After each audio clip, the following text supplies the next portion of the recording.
Hello friends, good afternoon. कैसे हैं आप सब? रसायन शास्त्र का पहला लेक्चर अपलोड हो चुका था, तो जिसने नहीं देखा हो अभी तक वो वीडियो देख लें। मुझे एक बात कहनी थी, व्यूज़ तो बहुत मिले उस पहले लेक्चर में, लेकिन बीच में मैंने एक क्वेश्चन छोड़ा था, तो कमेंट बॉक्स में उसका आंसर नहीं मिला। तो कहीं ना कहीं मुझे लग रहा है कि वीडियो अच्छे से नहीं देखा गया, तो थोड़ा सा सीरियस होके एक बार फिर से देखें जिन्होंने देखा है, और जिन्होंने नहीं देखा तो ज़रूर देखें और उस क्वेश्चन का आंसर कमेंट बॉक्स में दें ताकि मेरा उत्साह बढ़ सके। क्वेश्चन सरल सा है, बस मैंने क्वेश्चन इसलिए किया था कि आप लोग मेरी बात को कितना समझते हैं, कितना समझ पा रहे हैं, बस इसके लिए था। तो कमेंट बॉक्स में उसका आंसर ज़रूर दें और पूरा वीडियो देखें। आप थोड़ा सा सपोर्ट करें, आई प्रॉमिस कि जितना सपोर्ट आप करेंगे उसका 4 गुना मेहनत हम करेंगे। तो आज की क्लास शुरू करते हैं। हमारा पहला टॉपिक था पदार्थ। उसमें हमने थोड़ा सा देखा था कि पदार्थ क्या है, किसे कहते हैं पदार्थ। आज उसका वर्गीकरण पढ़ेंगे हम लोग, कितने प्रकार के होते हैं, क्या क्या वर्गीकरण किया जा सकता है पदार्थ को, किन रूपों में बांटा जा सकता है। तो मुख्यतः पदार्थ 2 अवस्थाओं के आधार पर बांट सकते हैं। पहला होगा भौतिक अवस्था के आधार पर, मतलब प्रकृति में कोई पदार्थ है तो किस अवस्था में है, ठोस रूप में है, द्रव में है, गैस के रूप में है। और दूसरा जो भाग है, जो दूसरा वर्गीकरण है वो रासायनिक संगठन के आधार पे, मतलब कोई पदार्थ है तो केवल वो शुद्ध है अकेला, या उसमें किसी अन्य पदार्थ को मिश्रित किया गया है। अगर शुद्ध पदार्थ है तो वो तत्व है या वो तत्वों के यौगिक हैं, या मिश्रण में है तो समांग मिश्रण है या विषमांग है। तो यही वर्गीकरण है, इन सबको हम अच्छे से पढ़ेंगे। तो ये बस टेबल था परिचय के लिए, इसको मिटाते हैं और क्रम बाई क्रम पढ़ेंगे हम लोग।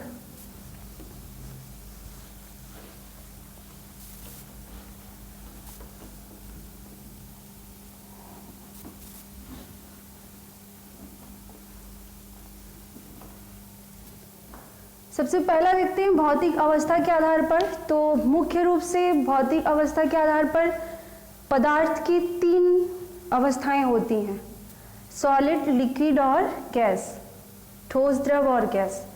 लेकिन 2 यहाँ हमने और लिखा है, ये भी अवस्थाएं ही हैं पदार्थ की, लेकिन ये प्राकृतिक रूप से नहीं होते। ये दोनों प्राकृतिक रूप से पदार्थ की अवस्थाएं नहीं हैं, इनको निर्मित किया जाता है ज़रूरत के हिसाब से। तो ये किसी विशेष परिस्थिति में उपयोग में आते हैं या है, तो इनका भी हम जानेंगे क्या है। तो ऐसे देखें तो भौतिक अवस्था के आधार पर पदार्थ 5 प्रकार के होते हैं, लेकिन मुख्य रूप से 3 ही है जो हम लोग अब तक पढ़ते आए हैं, ठोस, द्रव और गैस। तो सबसे पहले जानते हैं ठोस क्या होते हैं। कोई भी पदार्थ है, मान लेते हैं यहाँ एक गोलाकार पदार्थ है, पदार्थ की इकाई होती है अणु, मॉलिक्यूल्स से मिलके बनने होते हैं पदार्थ।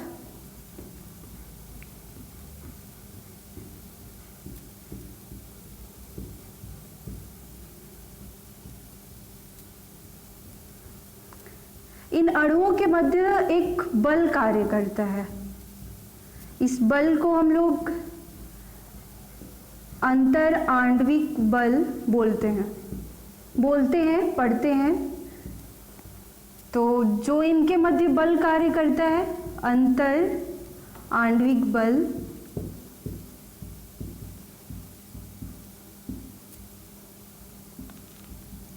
ये 2 तरह का होता है। एक होगा अट्रैक्शन,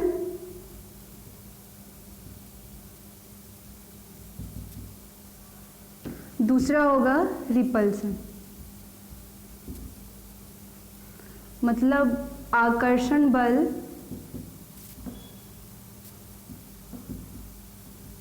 और विकर्षण बल।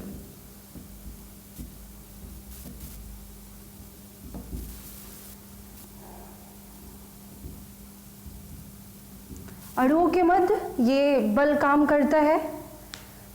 तो अंतराण्विक बल, इन दोनों को ही संयुक्त रूप से हम बोलेंगे। जो बल है अंतराण्विक बल, ये दो तरह का होता है, अट्रैक्शन और रिपल्सन, आकर्षण बल और विकर्षण बल।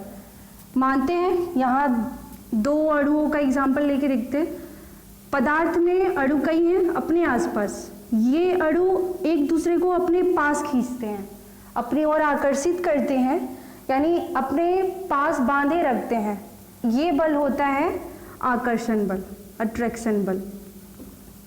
और दूसरे तरह का मॉलिक्यूल्स ही एक दूसरे से विपरीत भेजते हैं, अपने से दूर भेजते हैं, तो ये होता है विकर्षण बल यानी रिपल्सन।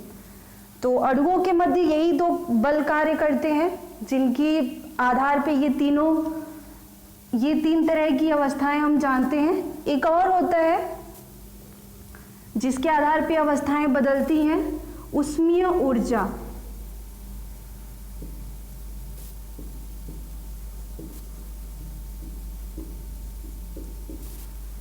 मतलब अंतराण्विक बल और ऊष्मीय ऊर्जा, इन्हीं दो के आधार पर पदार्थ ठोस रूप में है, गैस है या द्रव है, इसका अध्ययन करते हैं या पदार्थ की ये अवस्थाएं बनती हैं। तो आकर्षण बल या विकर्षण बल। अगर अणु अपने पास पास जुड़े हुए हैं, जितनी सघनता से होंगे, जैसे ये इसको अपने पास जोड़ रहा है, इसको कर रहा है, इसको कर रहा है, अपने आसपास के अणुओं को सब एक दूसरे से बांध रहे हैं, और जितनी सघनता से बांधेंगे, जितने पास पास होंगे ये अणु, तो जो पदार्थ होगा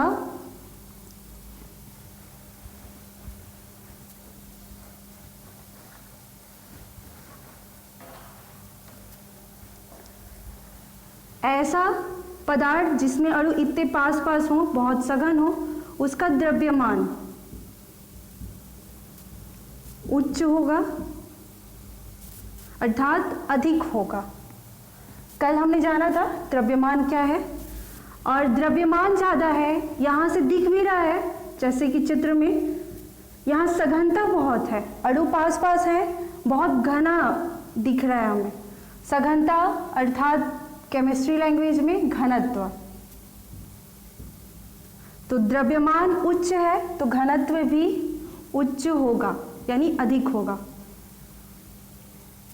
तो ये दो विशेषताएं ठोस पदार्थ की, द्रव्यमान उच्च होगा, द्रव्यमान उच्च हो रहा है तो घनत्व भी उच्च होगा। घनत्व को सरल शब्दों में कहें तो सघनता, अणु बहुत ज़्यादा पास पास में है तो वो सर्वाधिक है।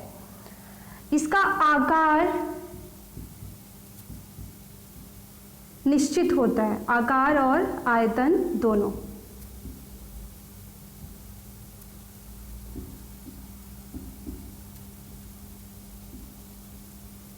क्योंकि ये ठोस रूप में है, एक दूसरे को पास पास पकड़े हुए हैं, कहीं बाहर किसी को जाने नहीं देगा, तो जो आकार है वो निश्चित होगा। जैसे एक एग्जांपल ले, बर्फ का टुकड़ा, हमने एक ग्लास में बर्फ जमाया और किसी प्रकार से उस ग्लास के बर्फ को बिना तोड़े फोड़े बाहर निकाल के अब एक प्लेट में रखते हैं, तब भी उसका आकार उस गिलास के आकार में ही रहेगा जिस तरह वो जमा था, और जो उसका आयतन था, ग्लास में जितना पानी हमने रखा था आयतन वही है, बस वो उसकी अवस्था चेंज हो गई है, तरल रूप में था तो अब बर्फ के रूप में है। तो ग्लास से निकाल के प्लेट में भी रखे, दूसरी जगह पे रखे, फिर भी उसके आकार में कोई परिवर्तन नहीं हुआ। तो इस प्रकार आकार और आयतन ठोस अवस्था का दोनों ही निश्चित होता है। द्रव्यमान उच्च है, घनत्व उच्च है, तो इसका गलनांक और क्वथनांक, अभी हम लोग आगे देखेंगे गलनांक और क्वथनांक क्या है, ये दोनों ही उच्च होंगे, मतलब अधिक होंगे। अगर ऐसा कोई पदार्थ जो ठोस अवस्था में है तो उसको, अगर वो गर्म है, उसको गलाना है, हमें पिघलाना है, तो उसके लिए जो तापमान चाहिए होगा वो भी अधिक चाहिए होगा, उच्च तापमान चाहिए होगा। या उसको गर्म करना है किसी ठोस को, तब भी हमें तापमान ऊंचा ही चाहिए होगा। तो ये ठोस की इतनी विशेषताएं हैं या उसका परिचय है, इतनी चीज़ों से हम पहचान सकते हैं कि वो पदार्थ ठोस अवस्था में है।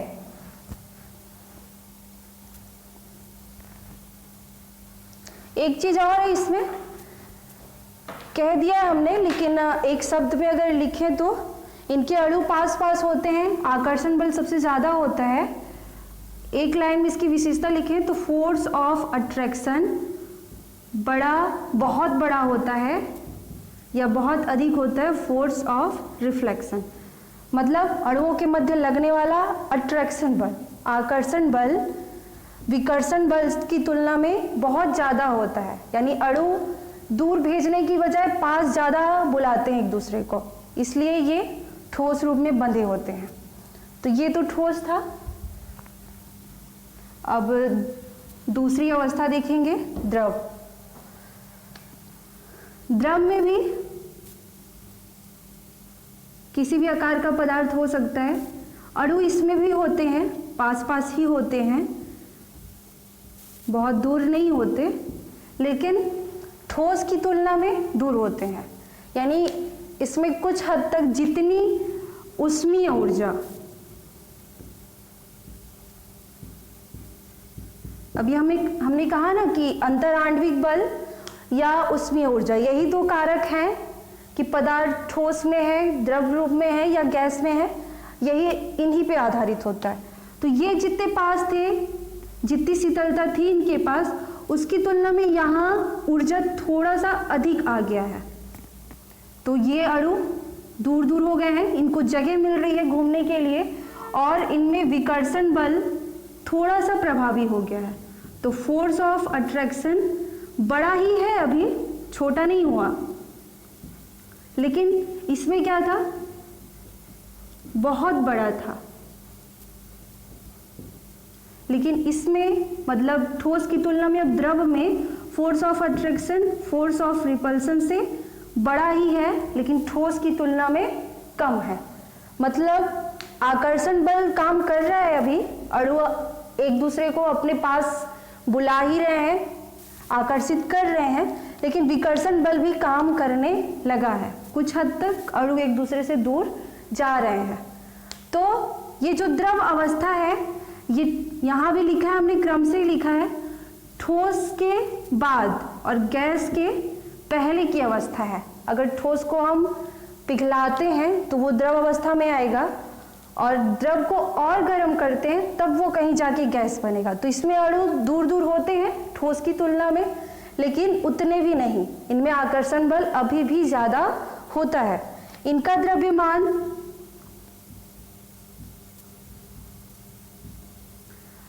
इनका घनत्व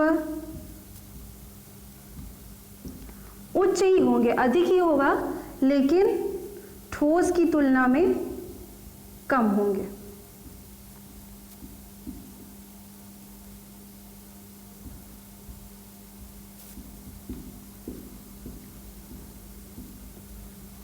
इनका गलनांक और क्वथनांक,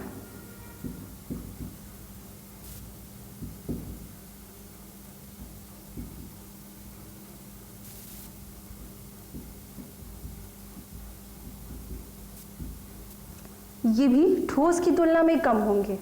तो ये द्रव की पहचान है इतना। एक क्वेश्चन मैं यहाँ भी अभी छोड़ रही हूँ, थोड़ा पहले पूछना चाहिए था लेकिन छूट गया। जैसे हमने पढ़ा कि ठोस में अणु बहुत पास पास होते हैं और इनका गलनांक और क्वथनांक उच्च होता है, तो आप उस धातु का नाम बता दीजिए जिनका गलनांक और क्वथनांक दोनों ही सबसे उच्च होता है। सर्वाधिक गलनांक और क्वथनांक वाली धातु कौन सी है, उसका नाम कमेंट बॉक्स में आप बता दें। तो ये द्रव था। अब इनका आयतन देखते हैं। द्रव्यमान और घनत्व तो ठोस की तुलना में कम होगा। आकार और आयतन की बात करते हैं।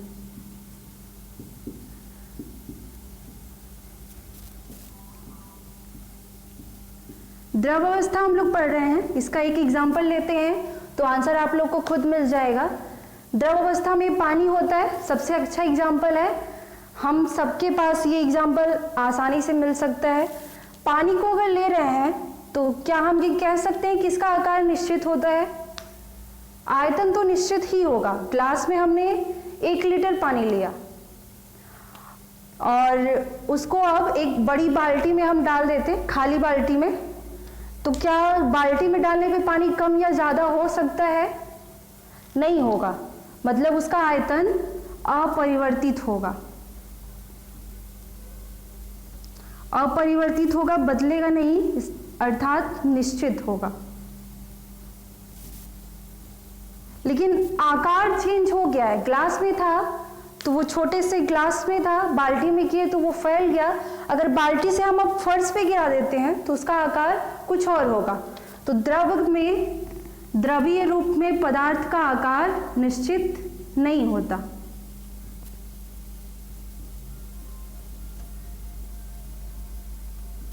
तो इतनी चीजें द्रव में है। इसमें आकर्षण बल कार्य करता है लेकिन विकर्षण बल भी कार्य करता है। द्रव्यमान और घनत्व ठोस की तुलना में कम होते हैं। इनका गलनांक और क्वथनांक भी ठोस की तुलना में कम होता है। आकार अनिश्चित होता है, एग्जाम्पल हमने देखा। आयतन निश्चित होता है।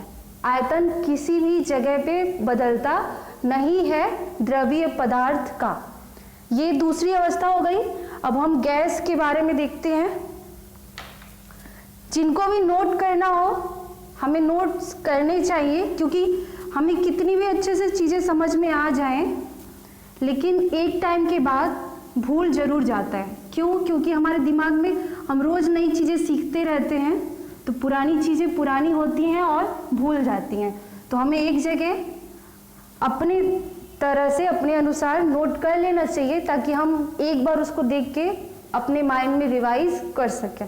तो आप लोग वीडियो पॉज करके नोट कर सकते हैं। हम तीसरी अवस्था देखते हैं, गैस।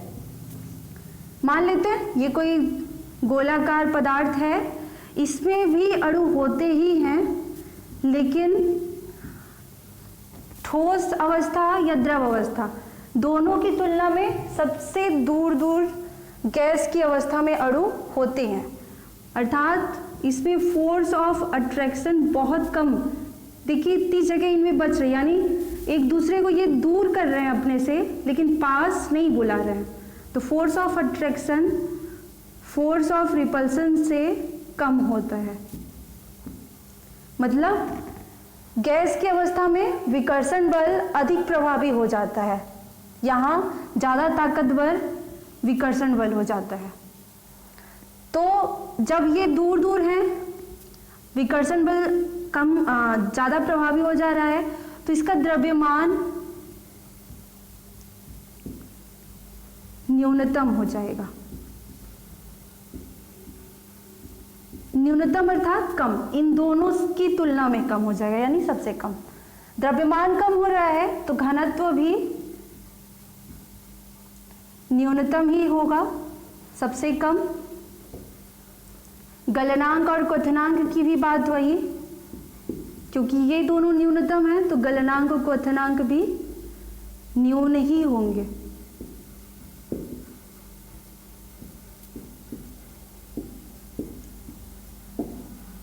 आकार और आयतन की बात करें तो गैस को क्या हमने देखा है,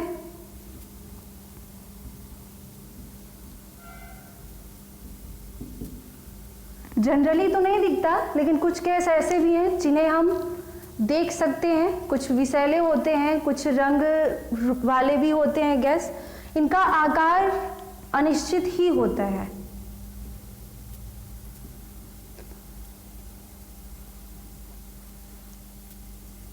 जैसे पानी हमने गर्म किया, वाष्प के रूप में वो गैस बना, अब वातावरण में जाके किस आकार में बन रहा है हमें नहीं पता। उसका आकार क्या हो रहा है पता है, गैस बन रहा है, वाष्प ऊपर उठ रहा है, वातावरण में मिलेगा, लेकिन किस आकार में मिल रहा है ये हमें ज्ञात नहीं है। आयतन की बात करें तो ये भी निश्चित नहीं है, अनिश्चित है।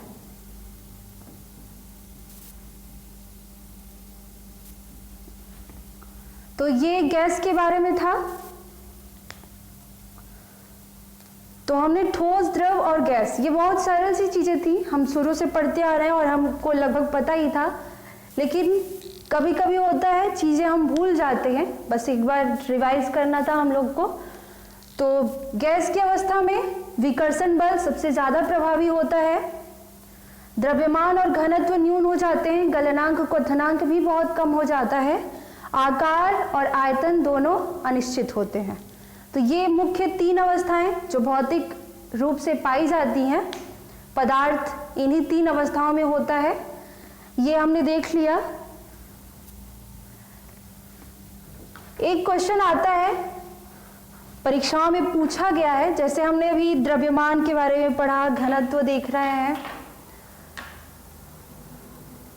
घनत्व का सूत्र क्या होता है? अगर उसका हमें ज्ञात करना हो किसी पदार्थ का घनत्व तो क्या होता है? तो घनत्व बराबर होता है द्रव्यमान बटे आयतन। द्रव्यमान अर्थात मास और आयतन वॉल्यूम। अगर इसको अलग अलग लिखें घनत्व को, सिर्फ अभी इसको लिख रहे हैं, द्रव्यमान दोनों ही ऊपर हैं, इसके थोड़ा सा मैथ में पहुंच जा रहे हैं, अगर बटे ले रहे हैं तो कुछ भी नहीं है, तो घनत्व के समान ही है द्रव्यमान, तो यहाँ बराबर नहीं लगाएंगे क्योंकि घनत्व का पूरे बराबर में होता है द्रव्यमान बटे आयतन, तो यहाँ समानुपात का फॉर्मूला हम लगा देते हैं जब एक चीज को लिख रहे हैं। तो सबको तो नहीं कहते, लेकिन जिसने भी 11वीं 12वीं में अगर साइंस सब्जेक्ट चुना होगा तो उनको पता चलेगा, सरल भाषा में भी हम अभी लिखेंगे। तो ये द्रव्यमान के समानुपाती है घनत्व, और आयतन देखिए बटे में है, अगर हम तिरछा गुणा करके देखें तो 1 बटे आयतन आ जाता है, मतलब उल्टा हो जा रहा है। तो घनत्व द्रव्यमान के समानुपाती है और आयतन के व्युत्क्रमानुपाती है, यानी उल्टा है। अगर सरल भाषा में कहें तो इन दोनों का सीधा संबंध है।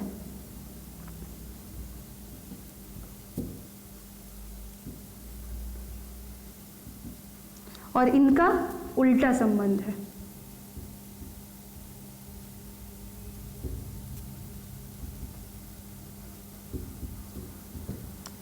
उल्टा विरोधी है, सीधा यानी दोनों सहमत हैं।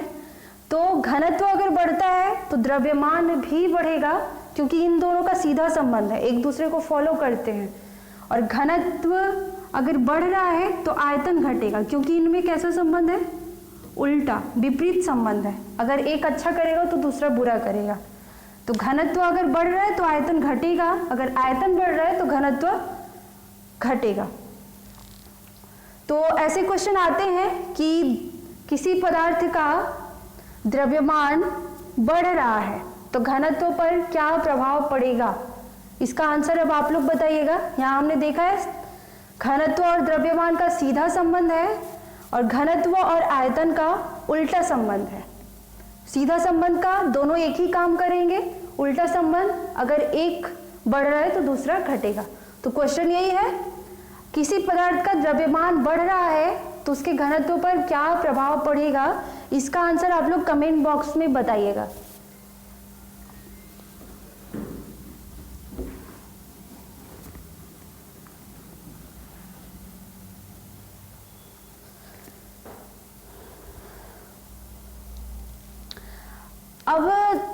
अभी हमने कहा था कि अभी मुख्य रूप से हम ये अवस्थाएं देखेंगे, और ये प्राकृतिक रूप से नहीं होती हैं, मानव निर्मित है, लैब में तैयार किया गया प्रयोगों के आधार पर निर्मित है। तो अभी हम इनका ही पढ़ते हैं। अब जहां से क्वेश्चन बनता है होता है अवस्थाओं में परिवर्तन।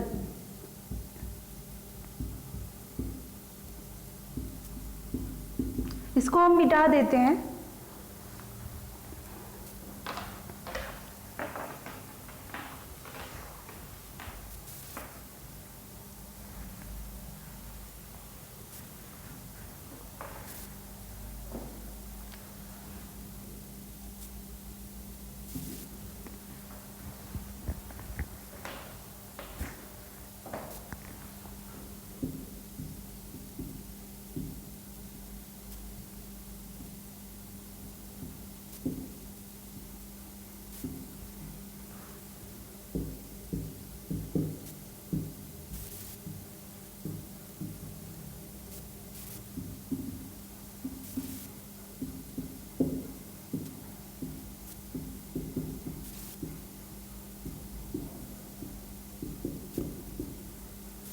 इससे क्वेश्चन बनते हैं, चाहे छोटे एग्जाम हो, कुछ बड़े एग्जाम्स में भी आते हैं, बस क्वेश्चन का तरीका अलग होता है, तो हम देखेंगे। और जनरल सा एक सामान्य सा क्वेश्चन होता है कि क्या कोई एक ही पदार्थ तीनों अवस्थाओं अर्थात ठोस, द्रव और गैस, इन तीनों अवस्थाओं में रह सकता है? तो इसका आंसर हाँ है। और कैसे होता है अभी उत्तर बताएंगे हम। तो पहले देखते हैं पदार्थ की अवस्थाओं में परिवर्तन कैसे होता है। तो तीन मुख्य अवस्थाएं हैं, अभी हमने देखा ठोस, दूसरी अवस्था द्रव और तीसरा है गैस।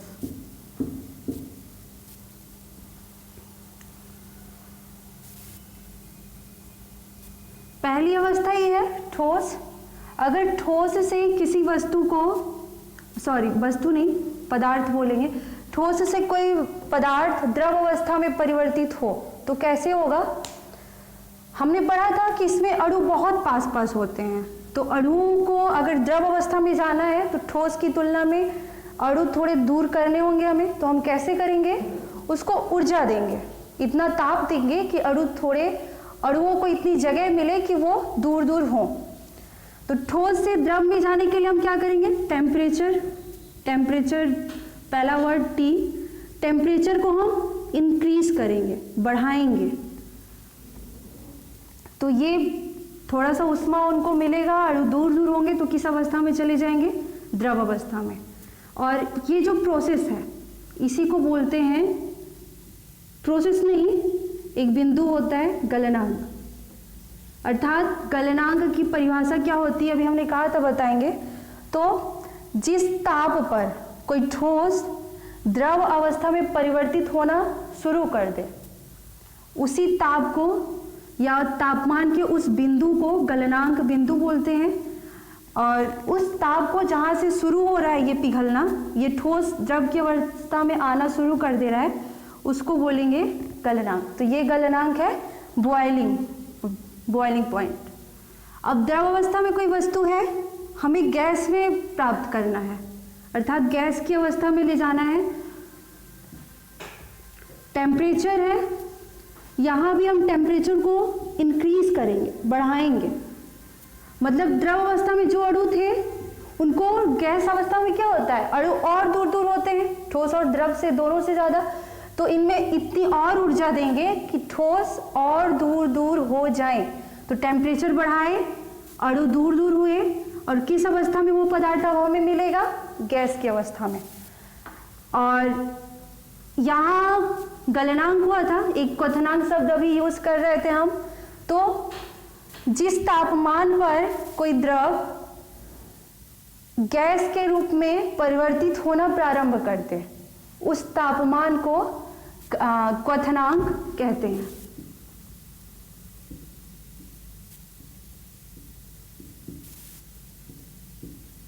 अर्थात द्रव से गैस में परिवर्तित होने की प्रोसेस में क्वथनांक बिंदु हमें प्राप्त होगा। तो ये हो गया ठोस से द्रव, द्रव से गैस, इसमें परिवर्तित होना। अगर गैस से द्रव अवस्था में आना है,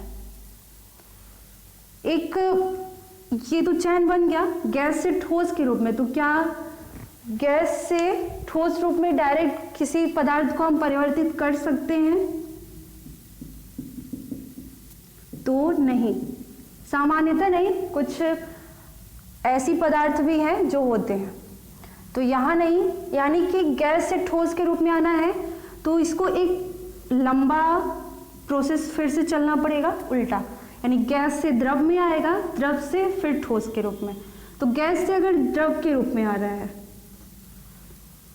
तो गैस, यहाँ हमने द्रव से गैस में जाने के लिए टेम्परेचर बढ़ाया था, तो यहाँ क्या करेंगे? टेम्परेचर घटाएंगे। और जब थोड़ा सा गैस द्रवित होगा तो वो द्रव की अवस्था में आएगा। यहाँ भी एक बिंदु प्राप्त होता है, इसको ड्यू पॉइंट यहाँ प्राप्त होगा हमें,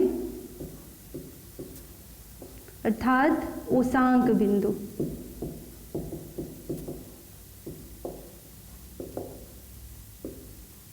जैसे ये गलनांक क्वथनांक था वैसे ओसांक।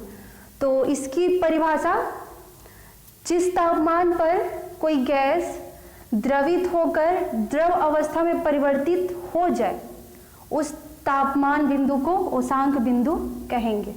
और ये जो प्रोसेस है गैस से द्रव अवस्था में जाने की, इसको संघनन बोलते हैं हम लोग। हाँ, और यहीं पे हमें ओसांक बिंदु प्राप्त होता है। हम बारिश कैसे होता है ये थोड़ा सा यहाँ देखते हैं, याद आ गया। बारिश के लिए भी पृथ्वी पर जो पानी है समुद्र में, नदियों में भाप के रूप में तापमान मिलता है, वाष्प बनता है, ऊंचाई पर उठ रहा है और वहां से संघनित होता है, द्रव बनती हैं, बूंदें बनती हैं वहां।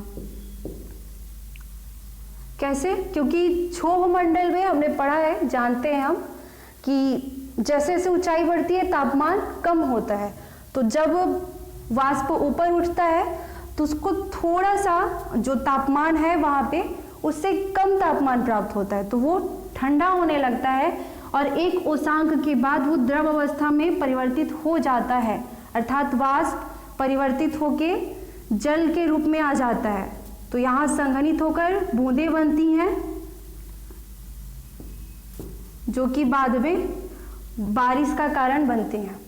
मतलब इन बूंदों से ही फिर बारिश होती है। एक क्वेश्चन यहाँ, बूंदें हैं तो बूंदें गोल क्यों होती हैं, किस कारण से?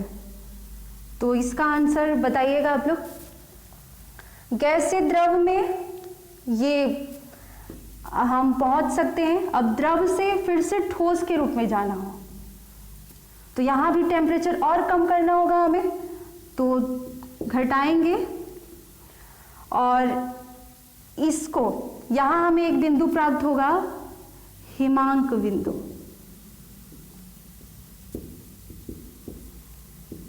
Freezing point.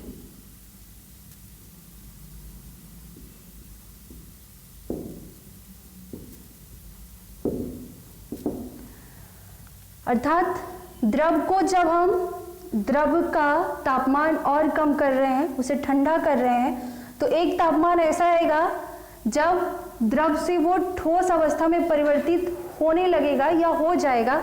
उस बिंदु को, तापमान के उस बिंदु को हम हिमांक बिंदु कहते हैं, फ्रीजिंग पॉइंट। और ये घटना फ्रीजिंग कहलाती है।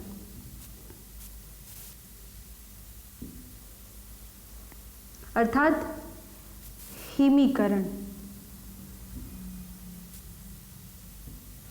तो ये हमने देखा ठोस से द्रव, द्रव से गैस, गैस से फिर से ठोस रूप में आने की प्रोसेस।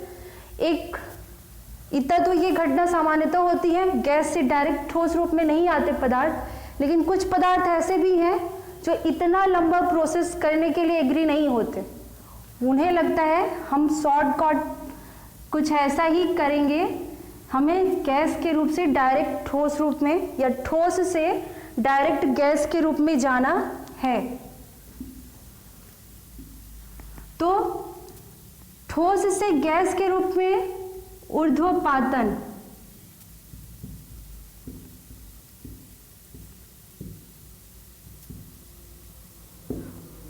ये जो विधि होगी ठोस से गैस में परिवर्तित होने की पदार्थ का, उसको ऊर्ध्वपातन विधि कहेंगे।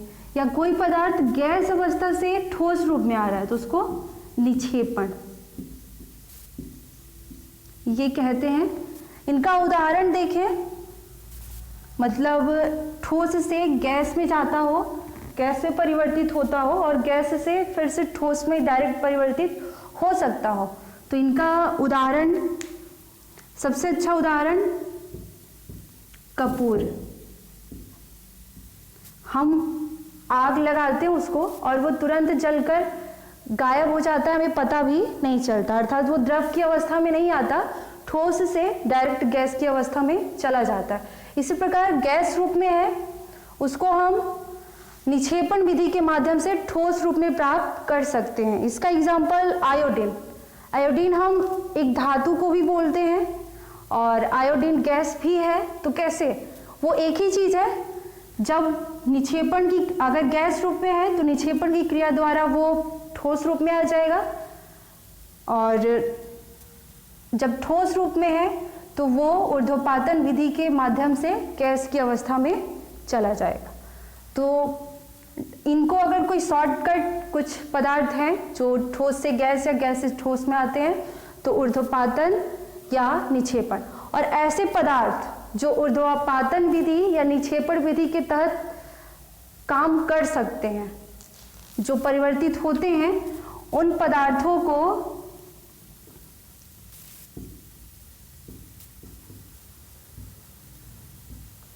ऊर्ध्वपातित पदार्थ कहते हैं। अर्थात ऊर्ध्वपातित पदार्थ की परिभाषा देखें तो वैसे पदार्थ जो ठोस से गैस में या गैस से ठोस की अवस्था में ऊर्ध्वपातन या निक्षेपण विधि द्वारा परिवर्तित हो सकते हैं आसानी से, ऐसे पदार्थ ऊर्ध्वपातित पदार्थ कहलाते हैं। इंग्लिश में कहें तो सब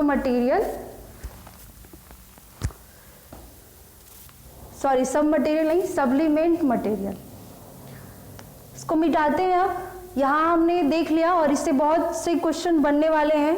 गलनांक क्या है, क्वथनांक क्या है, ओसांक, हिमांक, फ्रीजिंग पॉइंट, ऊर्ध्वपातन, निक्षेपण।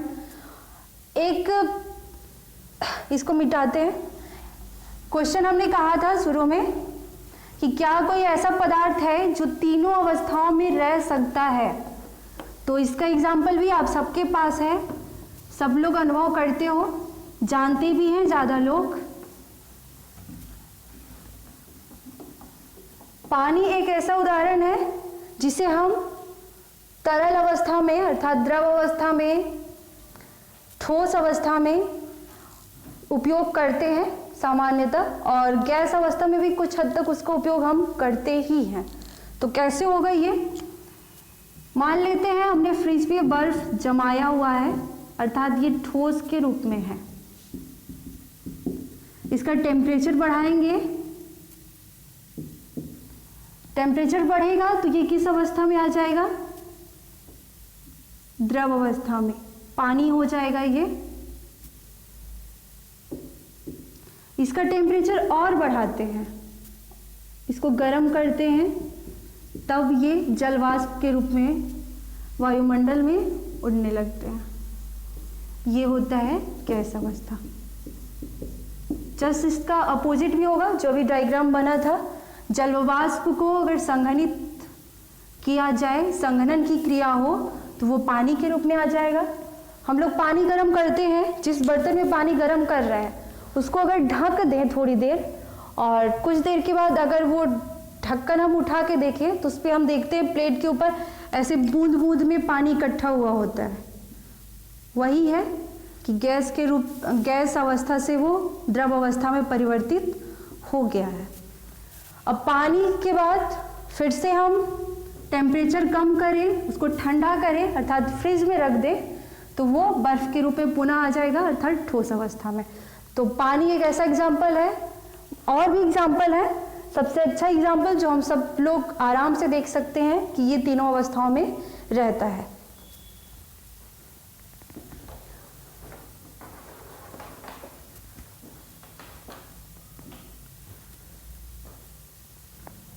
अवस्थाओं में परिवर्तन अभी हमने जो देखा वो ताप आधारित था।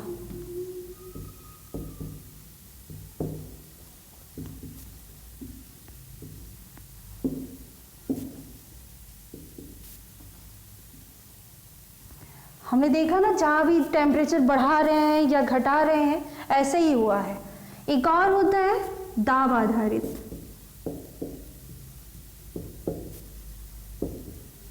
दाब अर्थात प्रेशर। तो दाब आधारित कैसे होगा? तो ताप आ रहा है, तापमान अर्थात टेम्परेचर, दाब आ रहा है, प्रेशर अर्थात टी।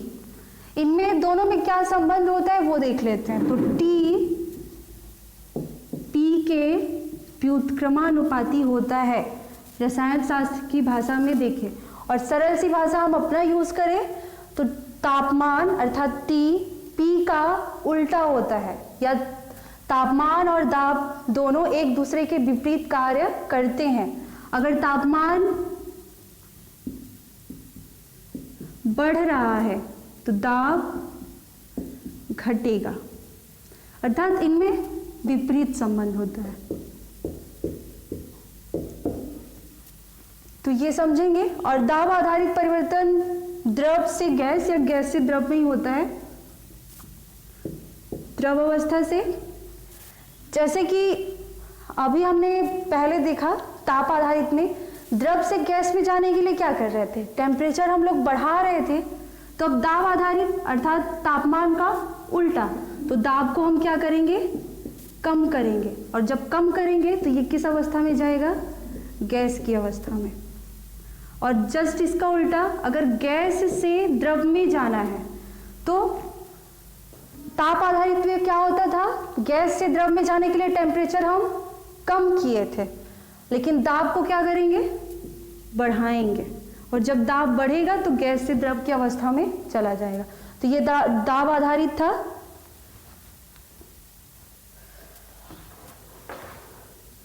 ये तीन अवस्थाओं में को लगभग हमने पढ़ लिया। तीनों अवस्थाएं क्या हैं, इनमें परिवर्तन कैसे होता है। दो अवस्थाएं और थी, भौतिक अवस्थाओं के आधार पर ही जो वर्गीकरण था पदार्थ का, प्लाज्मा और बोस-आइंस्टीन कंडेंसेट। तो प्लाज्मा कौन सी अवस्था होती है, जैसा कि हमने कहा था प्लाज्मा और बोस-आइंस्टीन कंडेंसेट।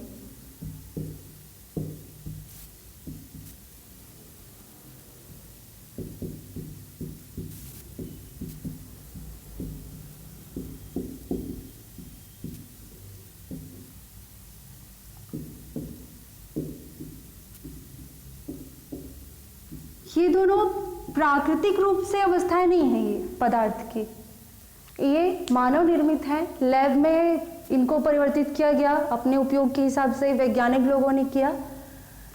और ये जो दूसरा है इसमें तो नाम ही दिया है वैज्ञानिकों का, बोस-आइंस्टीन। कंडेंसेट का मतलब होता है संघनन, अर्थात ठंडा करना। तो प्लाज्मा की स्थिति क्या होती है, कैसे उस अवस्था में जाता है, वो हम देखेंगे।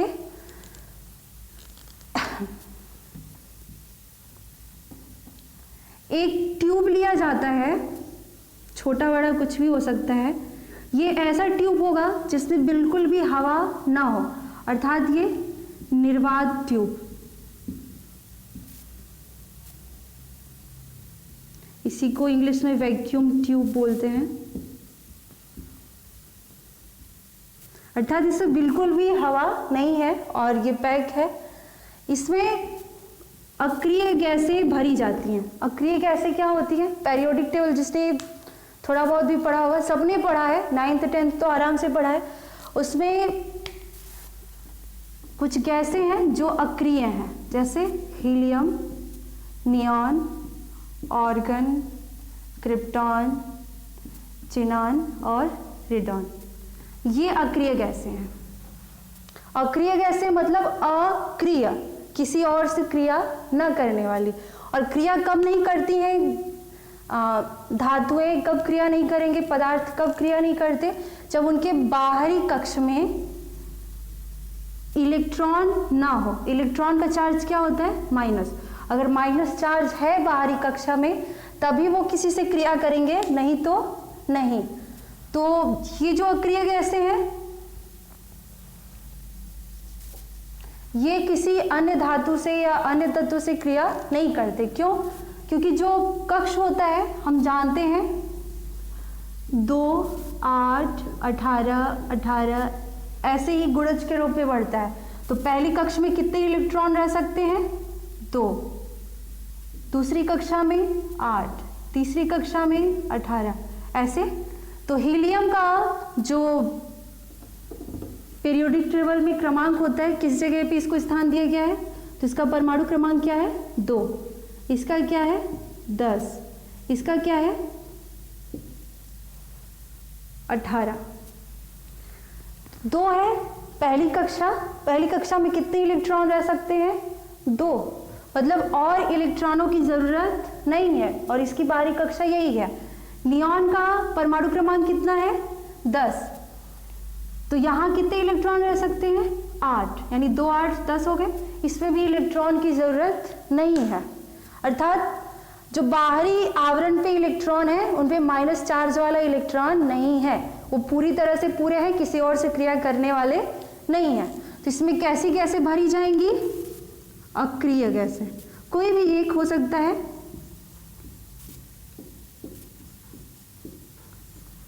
अब इस पर बिजली का प्रवाह, इसी ट्यूब के अंदर बिजली का प्रवाह दिया जाता है, यानी करंट। करंट, धारा।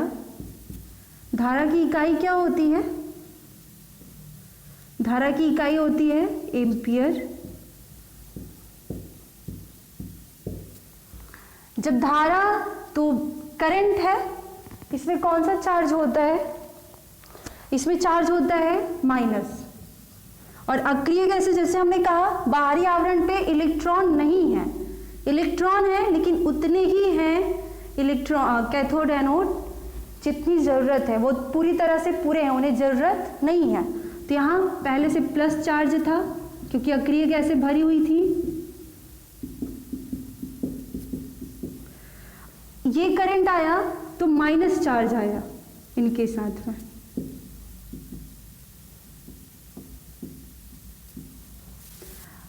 ऐसी घटना होती है कि जब प्लस और माइनस ऐसी धाराएं टकराती हैं तो प्रकाश उत्पन्न होता है। तो यहाँ बहुत सारे प्लस चार्ज हैं और बहुत सारे नेगेटिव भी। जितनी धारा हम उससे प्रवाहित करेंगे उतनी तेजी से प्रकाश उत्पन्न होगा। तो इसका यूज इसलिए किया गया, इसका उदाहरण है, बहुत अच्छा उदाहरण है ट्यूबलाइट। इसी को मरकरी भी कहते हैं, या हम लोग घर में सामान्यतः यूज करते हैं CFL बल्ब। इनमें वायर नहीं होता। जो बल्ब हम लोग पहले यूज करते थे, अब भी करते हैं, उसमें फिलामेंट होता है, वायर होते हैं। लेकिन जो ट्यूबलाइट है, मरकरी है, या ये CFL बल्ब है, इसमें वायर नहीं होता। इसमें क्या होता है? अक्रिय गैसें ही भरी जाती हैं और जब हम स्विच ऑन करते हैं तो उसमें धारा प्रवाहित होती है और धारा जाती है तो यहाँ माइनस चार्ज होता है और पहले से जो अक्रिय गैस भरी हुई है वहाँ प्लस चार्ज होगा। जब ये दोनों आपस में टकराएंगे तो प्रकाश उत्पन्न होगा और इसी कारण हमारा ये बल्ब जलता है, ट्यूबलाइट जलता है और CFL बल्ब जलता है। तो इसके जो प्लाज्मा अवस्था का उपयोग है या उसका उदाहरण देखेंगे हम लोग, तो यही ट्यूबलाइट, CFL बल्ब या मरकरी, ये सब। तो ये था प्लाज्मा अवस्था। ट्यूबलाइट को ये मरकरी क्यों बोलते हैं? मरकरी मतलब इसमें पारा, पारा का सांकेतिक शब्द होता है Hg, पारा बोलते हैं। इनको उसमें मिलाया जाता है। जो बल्ब बनेगा ये CFL या मरकरी, सॉरी ट्यूबलाइट, उसमें पारे को भरा जाता है अक्रिय गैसों के साथ, इसलिए उसको मरकरी भी कहते हैं। तो ये प्लाज्मा अवस्था थी। ये प्राकृतिक रूप से नहीं है पदार्थों के लिए, लेकिन उपयोग में अच्छी तरह से इसका उपयोग किया जा रहा है हम सभी के द्वारा, इसलिए ये भी पदार्थ की एक अच्छी अवस्था है। अब एक लास्ट 5वीं अवस्था बची है, बोस-आइंस्टीन कंडेंसेट। तो कंडेंसेट का मतलब हम लिखे यहाँ पे संघनन, अर्थात ठंडा करना। तो एक वैज्ञानिक थे, एक नहीं 2 लोग थे यहाँ पे, बोस अर्थात JC बोस और ये आइंस्टीन।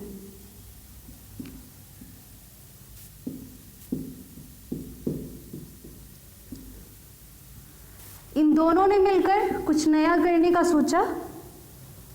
सामान्यतः भी हमने एक संबंध पढ़ा था कि तापमान और दाब में उल्टा संबंध होता है, अर्थात ताप ज़्यादा होगा तो दाब कम होगा, दाब ज़्यादा होगा तो तापमान कम होगा। लेकिन इन्होंने एक काम किया कि ताप और दाब दोनों को बराबर करते हैं, दोनों को एकदम न्यूनतम करते हैं, जबकि सामान्यतः ऐसा पॉसिबल नहीं है। तापमान अगर कम करेंगे तो दाब अपने आप बढ़ जाएगा, अगर दाब ज़्यादा करते हैं तो दाब अपने आप कम हो जाएगा। तो इन्होंने ऐसा ही किया किसी प्रकार से कि तापमान अर्थात T और दाब को अर्थात P दोनों को ही न्यूनतम कर दिया, अत्यंत न्यूनतम।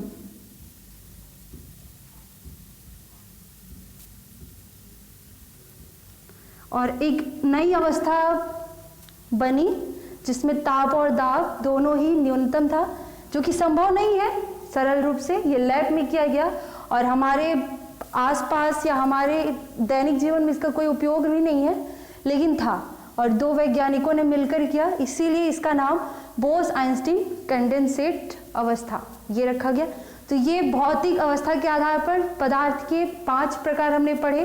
उसमें मुख्य रूप से ठोस, द्रव, गैस ही थे, जिसको हम पहले से भी जानते थे। तो आज के लिए इतना ही। रासायनिक संगठन के आधार पे वर्गीकरण कल हम पढ़ेंगे।